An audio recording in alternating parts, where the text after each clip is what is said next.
Assalamualaikum warahmatullahi wabarakatuh. Sobat RH sekalian, jumpa lagi kita di channel yang keren ini. Keren cadas. Tak ada fitur error checking. Guru Besar UB Universitas Brawijaya, Sirekap memang didesain untuk Prabowo. Jakarta, data sistem informasi rekapitulasi atau Sirekap milik Komisi Pemilihan Umum terus menuai kontroversi. Tak hanya dari para peserta Pilpres dan Pileg, komentar pun muncul dari para akademisi dan sejumlah guru besar dari universitas. Akibat dari kesalahan sistem dari aplikasi Sirekap tersebut, ada paslon yang diuntungkan karena jumlah suaranya menggelembung, sementara paslon lainnya merasa tak puas karena jumlah suara yang terhitung manual dengan data Sirekap terjadi kekeliruan. Kita sudah tahu bahwa banyak kesalahan dari Sirekap yang didesain untuk itu. Jadi pemerintah memang mendesain Sirekap yang tanpa fitur error checking sehingga bisa dimasuki data apapun. Penggelembungan suara jika dicek bisa pindah ke tempat lain.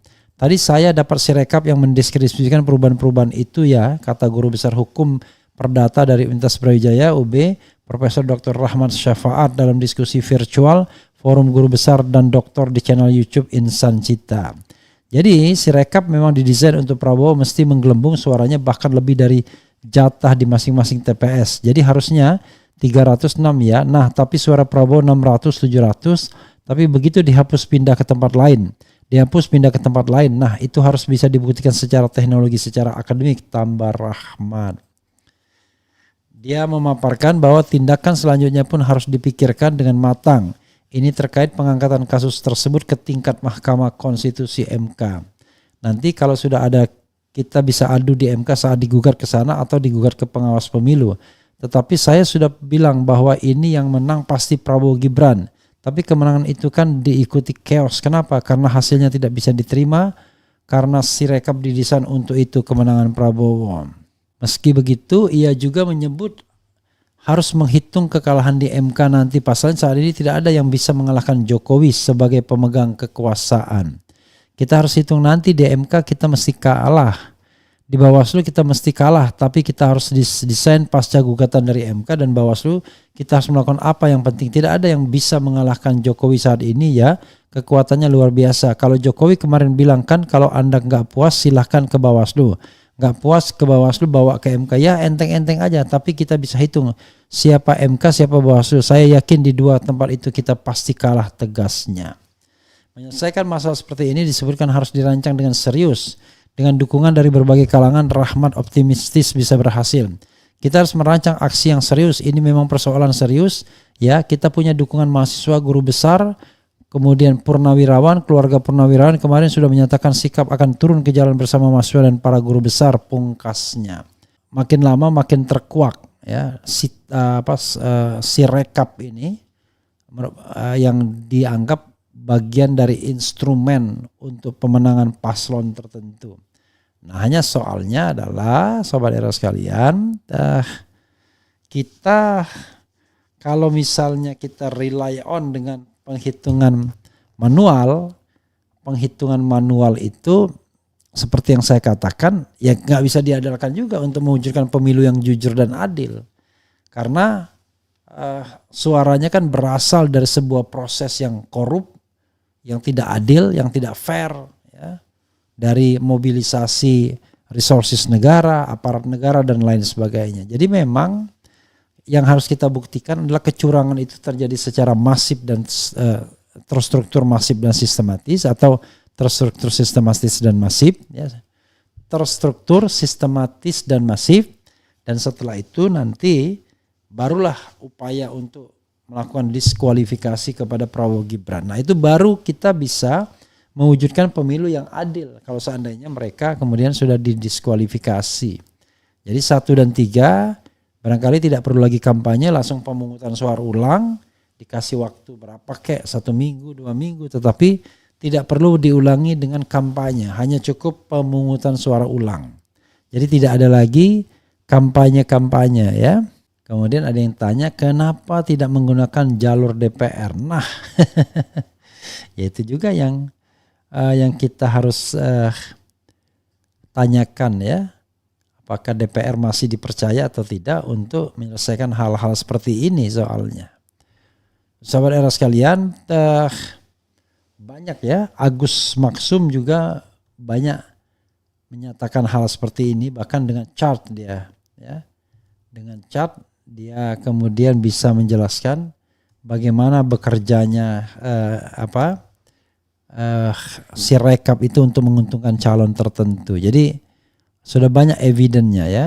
Nah, ini misalnya dia cerita tentang algoritma kecurangan digital dengan 54 juta DPT bermasalah. Ini bicara tentang DPT bermasalah yang merupakan yang dia bilang cadangannya ya. Dengan adanya 54 juta DPT bermasalah dan belum terjaminnya sistem keamanan data dari Sirekap KPU, maka akan terdapat potensi kecurangan yang dapat dilakukan oleh pihak-pihak yang tidak bertanggung jawab yang punya akses atau hubungan dengan server Sirekap untuk mengatur nilai rekapitulasi hasil pemilu 2024 pada hari H untuk membuat Sirekap hasilnya selalu statis sama dengan quick count. Klaim kemenangan digital, penetapan kemenangan paslon memang dilakukan melalui hitung manual berjenjang yang membutuhkan waktu 30 harian lebih. Namun, klaim kemenangan dilakukan pada hari H melalui hitung cepat quick count setelah selesai perhitungan suara di TPS sebagai Cywar diikuti rilis angka digital oleh Sirekap yang hasil persentasenya sama dengan quick count. Ya, itu masalahnya. Saling menunjang. Celah kecurangan digital dan manual, nilai rekapitulasi Sirekap hasil Pilpres 2024 akan mengalami disinformasi secara digital untuk sebuah klaim kemenangan digital di hari H. Keadaan itu akan diikuti oleh operasi pengkondisian untuk penghitungan suara manual berjenjang agar sama dengan klaim quick count dan Sirekap, ya, kata Agus Maksum. Start, apakah paslon yang didukung menang? Kalau menang, stop. Kalau kalah, data di server KPU dihack, diotak-atik oleh intruder di dalam sistem. Intruder melakukan query dari data DPT 54 juta. Hasil rekapitulasi berubah otomatis menambah dan mengurangi angka paslon agar sesuai quick count. Selesai. Kemudian operasi sinkronisasi hitung manual dengan digital. Dilakukan konfigurasi penyesuaian antara digital dan manual agar hasilnya sama. Atas konfigurasi 54 juta DPT dilakukan operasi manipulasi suara pada hitung manual berjenjang. Selesai. Jadi as simple as that ya. Intruder melakukan query dengan memanipulasi data dari DPT bermasalah. Intruder melakukan query untuk manipulasi suara 20 juta dari 54 juta DPT bermasalah yang terkonsentrasi pada kecamatan tertentu untuk ditambahkan pada suara paslon yang dimenangkan. 20 juta DPT yang dipilih alamat TPS dan lokasinya akan dilakukan operasi lapangan. Case paslon yang didukung membutuhkan 20 juta suara untuk menang ya. Wah, ini sampai menjelimet ya. Ya, sahabat sekalian, intinya adalah Agus Maksum itu ya sudah melaporkan 54 juta yang dianggapnya DPT bermasalah yang tidak bisa dijelaskan. Ada orang yang sudah tua sekali, ada yang di bawah 17 tahun ya. Kemudian ada yang namanya cuma satu huruf, ada yang alamatnya cuma 00 dan lain sebagainya. Nah, ini cadangan 54 juta. Paham kan maksudnya? 54 juta itulah cadangan untuk agar calon itu bisa unggul ya. Kenapa begitu? Karena tidak tersedia di tempat-tempat di TPS. Jadi ditambahkan dalam proses ya. Yang jelas begini saudara sekalian, kelemahannya adalah kita paslon tidak mungkin bisa mengontrol seluruhnya.